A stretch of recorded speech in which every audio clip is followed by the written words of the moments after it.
নমস্কার, আমরা সবাই কলকাতা থেকে এসেছি, আমরা ওয়েস্ট বেঙ্গল থেকে এসেছি। আমরা ট্যুর পিকার বিশ্বজিৎদার সঙ্গে এই ট্যুরটা করলাম। 5 দিনের আমাদের ট্যুর ছিল, দুর্দান্ত ঘুরেছি। কালকা হয়ে সিমলা, টয় ট্রেনের অসম্ভব সুন্দর একটা জার্নি ছিল।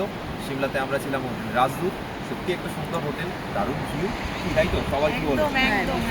আচ্ছা, আমরা কিন্তু কোনো ফুড নিইনি, তাই ফুড রিভিউ দিচ্ছি না, আমি খালি হোটেলটাই বলছি। দারুণ, গাড়িও যথেষ্ট সুন্দর, আমাদের খুব সুন্দর করে ঘুরিয়েছে। আমরা কাসোলে এক নাইট ছিলাম, পার্বতী রিভারের পাশে, দারুণ সেই এক্সপিরিয়েন্স ছিল। মানালি হোটেল সব থেকে ভালো ছিল মানালির হোটেল, সাবা মানালি ইন, একদম মল রোডের ওপরে। আর আমরা যে সময়টা এসেছি না, দুর্দান্ত স্নোফল কদিন আগেই হয়েছে, যার জন্য আমরা প্রচুর বরফ পেয়েছি, প্রচুর এনজয় করেছি সবাই। কি সবাই কি একদম। আরেকটা জিনিস বলবো যে কাসলে আসলে আপনারা অ্যাটলিস্ট দুদিন থাকুন, একদম দিদিরও মত, আমারও তাই। তাহলে মন খুশি হয়ে যাবে, নইলে মনে দুঃখ নিয়ে বাড়ি যেতে হবে। একদম, কাসল মিনিমাম 2 দিন থাকা উচিত। আর this is my channel, creating our story. YouTube আছে, ইনস্টাগ্রাম আছে, সেম নাম।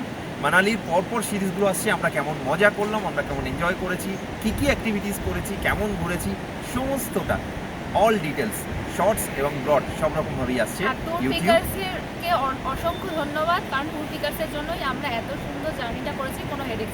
একদম, বিশ্বজিৎদা, thank you so very much, thank you.